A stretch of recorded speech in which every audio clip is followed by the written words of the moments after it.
Who are the alternative kids today? There are still goth, punk, and emo kids, but they are not really ostracized now. One of my cousin's kids dress emo. They dyed their hair and make patched gloves with patterned socks. It's pretty cool. There's still goth and emo kids, but a larger subculture today is the anime and cosplay scene. I teach middle school, and one middle school where I went to school and was pretty goth did have some cool goth kids or whatever, but I moved 20 minutes away to a different demographic. The kids are all the same, they all just wear joggers and plain shirts, no one listens to rock, they are all just copy and pastes of one another. Maybe they branch out more in high school, but I have been asking the same thing. One thing I do notice is no matter what music, ethnicity, or social situation, they all like anime now. So that's fun. I don't think there are subcultures now because younger generations are more inclusive. Those subcultures were born out of ostracization. Barely anyone gets ostracized now. The geeks and nerds have become mainstream. The downtrodden depressed are now a significant chunk of the population of kids. The counterculture vision of the punks and the goths are now the mainstream culture. What rebellion will look like is going to be the total opposite, which is conservative young kids that want order and structure. College grads.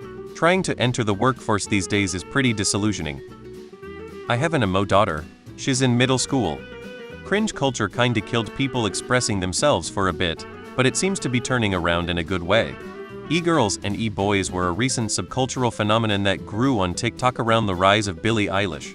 They were a bit of a mix of dark aesthetic and Japanese or Korean fashion influences, post-K-pop. Now the rednecks listen to trap and the alternative kids are what's called void punk. Void punk was born out of a certain book series, but I can't explain it. There may be another subculture that grew aside of it, but its name escapes me. Today furries seem to be extremely common, as well as LGBTQ trenders. There has been a spike in otherkin post-Tumblr. Otherkin has been a subculture since the 70s though.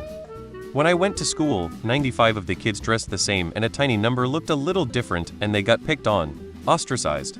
My completely uninformed guess is that aren't more kids dressing like their subculture instead of all in the same uniform? Isn't there more variety in appearance and not as much, you look not like everyone else, so you are weird and I'm going to punch you mentality?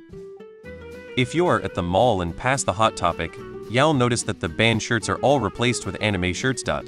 So I think maybe anime is the new outcast sort of thing. My lawyer told me not to elaborate.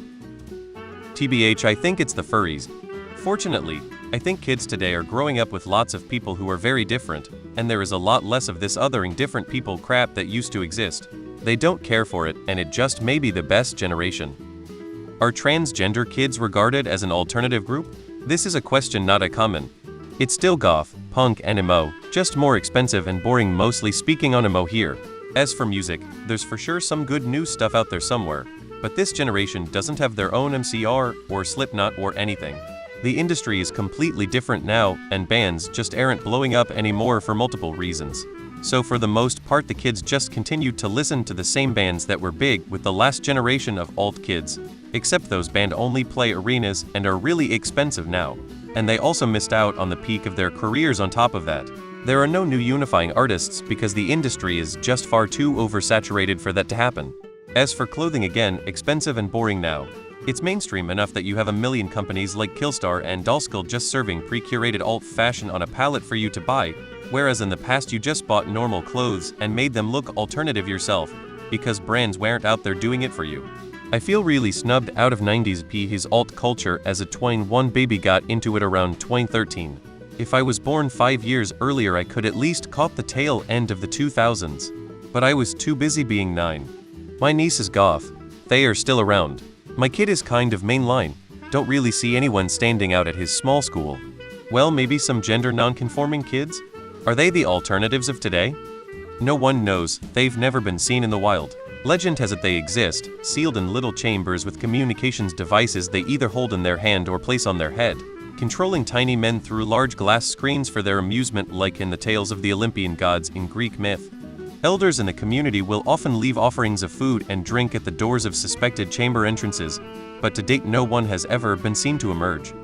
You forgot metalheads. Today though it seems goth is still a thing. I've heard of something called neo-grunge. Eshays. Oi not, hear me out. Everyone hates them as much as punks and goths, and such were hated in the 60s minus 90s. Goth, emo, metalheads, anime kids. Anime kids. I remember a kid getting beat up at school when one fell out of his bag. Furries and vampire kids are kind of like the absurdist counterpart for alt kids. Anyone who says Gothemo couldn't be further from the truth. Not only are they popularized, they are encouraged, not a bad thing. The true alternative and thought weird are the religious kids. At least in my world it's that case.